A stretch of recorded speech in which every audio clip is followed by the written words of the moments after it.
How's it going, everybody? This is Ruby, and this is episode 29 of my Feed the Beast Machine tutorial series. Today we're not taking a look at a machine, we're more taking a look at the kind of energy storage systems. So, what do we have in front of us here is an interdimensional storage system, or unit, whatever you want to call it.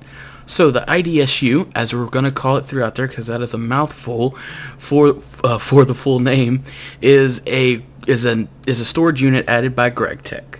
It's a very high capacity storage unit. As you can see, that's 1 billion EU, and it puts out 2048 EU per tick, and it can also take in 2048 EU per tick.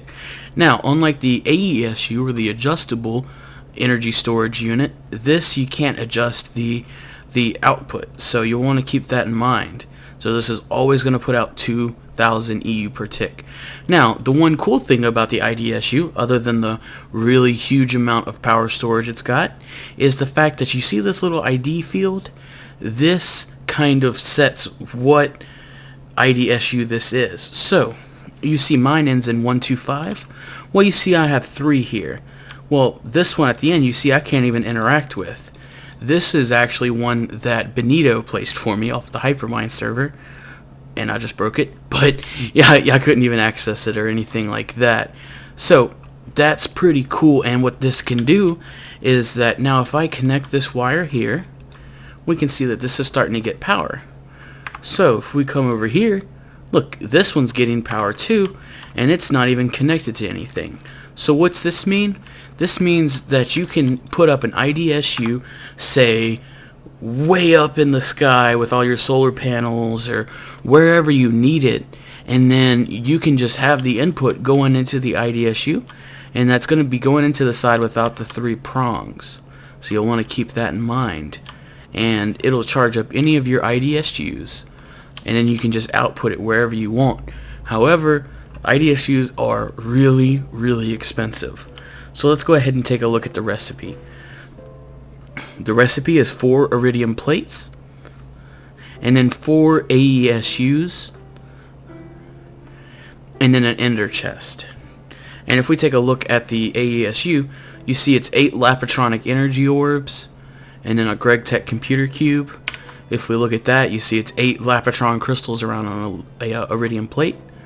And then if we take a look at the computer cube, it's pretty expensive.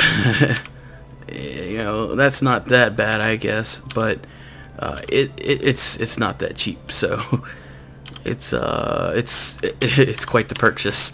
But the main thing are these iridium plates, and then of course these Lapatronic energy orbs. Those are the expensive things, because that is a lot of storage. So this really doesn't have automation. However, if you wanted to say like automate things going into it, so let's just grab some ender eyes, for example, and you can just plop them in, and it's from any of the sides. As you can see here, I'm doing it from both sides, and top and bottom. All of these sides, these 3 right here, it'll put things in the top slot. The bottom will actually put things in the bottom slot of the idsu, as we can see here. So that's one way you can automate it. And then if we say flip this around,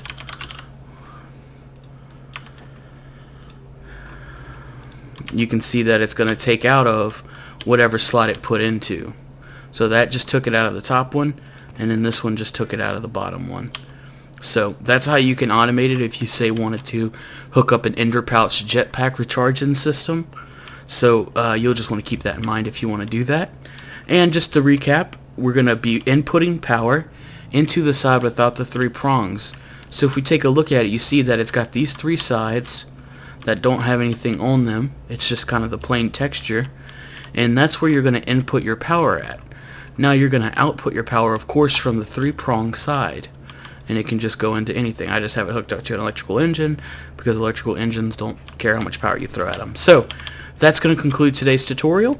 If you have any questions, please feel free to post it in the comments below, or send me a private message on YouTube. I read all my comments and all my messages, so I will get to your question. If this video helped you out, or if you enjoyed it, a rating would be much appreciated. And subscribe, as I always have new Feed the Beast videos coming out almost every other day, if not every day. Thank you. Hey guys, hopefully you enjoyed that video.